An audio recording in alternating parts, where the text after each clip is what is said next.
This is The Post Up with DJ Treacy Treese. I'm running my mouth on everything hot in sports, news, drama, and whatever is blowing up the timeline. Let's get into it. Welcome back to a brand new episode of The Post Up. You already know me. I go by the name of DJ Treacy Treese, and I stay posted up right here, running my mouth about sports. This has been a crazy week in women's basketball on the NCAA side, y'all, and we are getting closer and closer to Selection Sunday. There have been some great matchups, but right before I go through the top 10 like I normally do and give you my initial thoughts, I just want to talk about the South Carolina team. And I know we usually talk about how UConn is the team to beat and is unbeatable, and really everybody is trying to catch up behind them. But I've been interacting with a lot of people online, and they have pointed out some things to me that, you know, UConn's schedule really hasn't been that tough as well. And I haven't given them the same criticism that I've given LSU. LSU's schedule is starting to tighten up. And from that Ole Miss game, they could have lost that.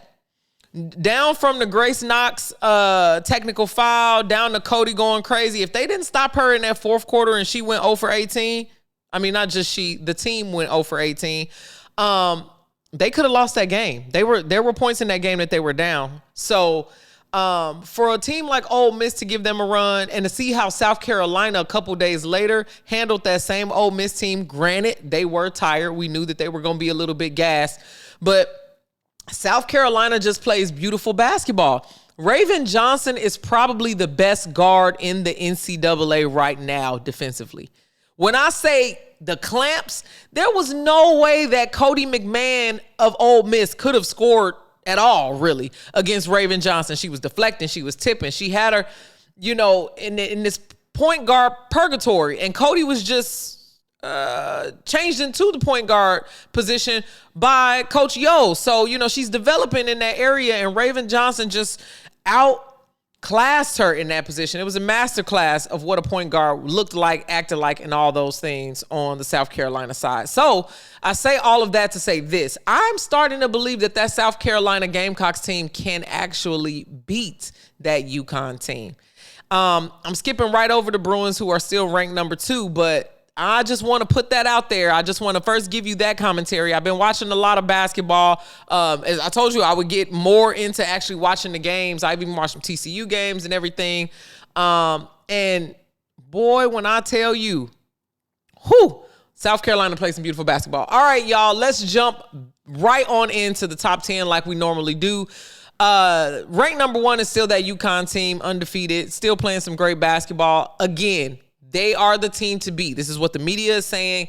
Also, their record, they're 29-0. They have the best record in college basketball right now. So they are comfortably sitting in the number 1 spot going into Selection Sunday, which isn't this week. I thought it was this week, but it's next week. So we got another week to wait on that. But here's what I think about week 17. UCLA just won the Big Ten at 27-1. Congratulations to the UCLA Bruins. Let's give them a hand clap. Anybody who watches this show knows that I am rooting for the UCLA Bruins to actually win the Natty this year, only because I think this is the only year that UCLA is going to be able to get it while Lauren Betts is still there.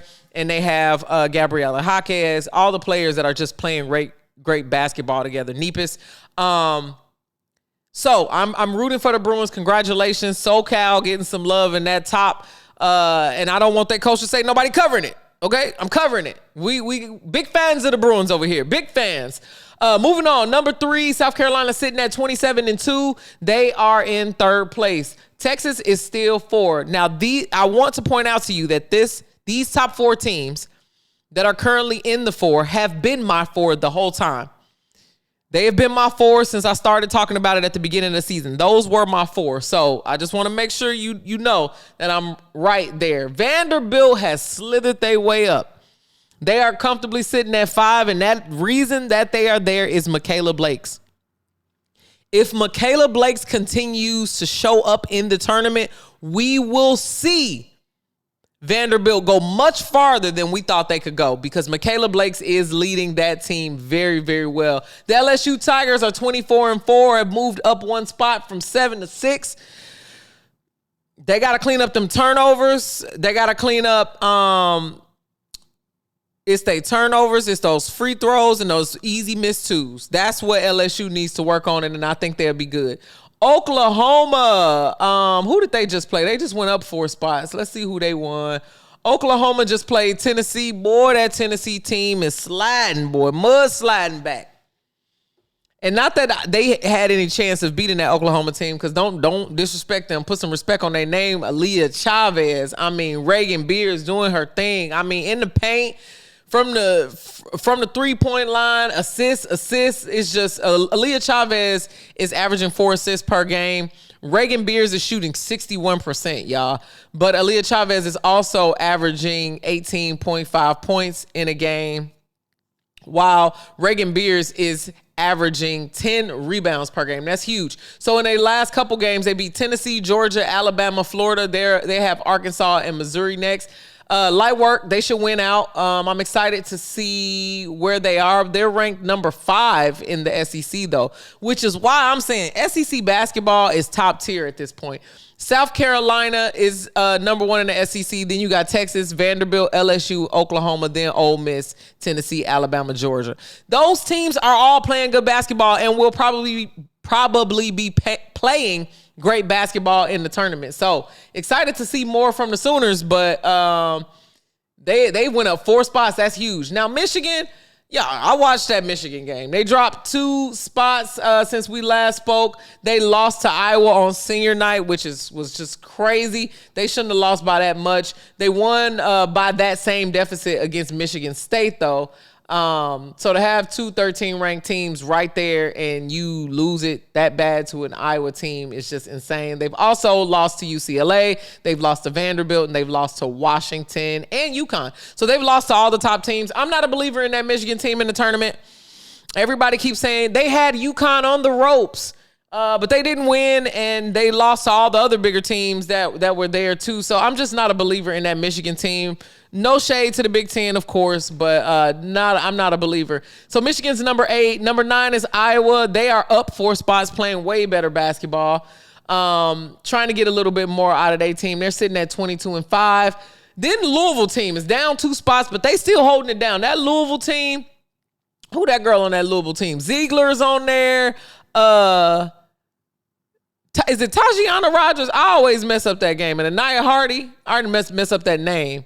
Skylar Jones, they've been doing their thing. They lost to Virginia, but won to Florida, Wake Forest. They got a pretty easy rest of their schedule. Georgia, Notre Dame, they could win out. I'm excited to see how they play in the tournament, but I don't think they're going that far. I'm not a believer. Now, this TCU team, let's talk about them.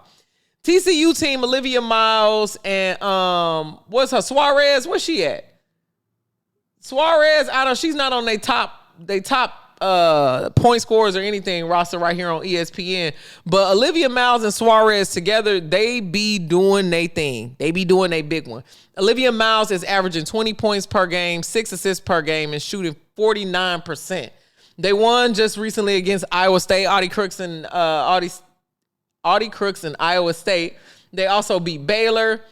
Weird loss to Colorado by 1 point. Then they lost to Texas Tech by 2 points. All of their losses have been in very close measures. That TCU team can go into the tournament and do some damage. Olivia Miles was talking in her interview a little bit about it, and she's just saying trust in the team, trust in the process.